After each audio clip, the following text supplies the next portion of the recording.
आज त्रिपुरा टीबीएससी परिचालित माध्यमिक परीक्षा शुरू हलो आज।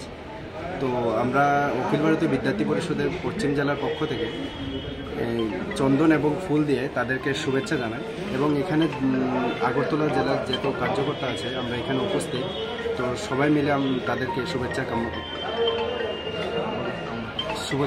ज्ञापन करছি। আপনার পরিচয়? আমার নাম কৌশিক দেবনাথ, আমি অখিল ভারতীয় বিদ্যার্থী পরিষদের কার্যকর্তা।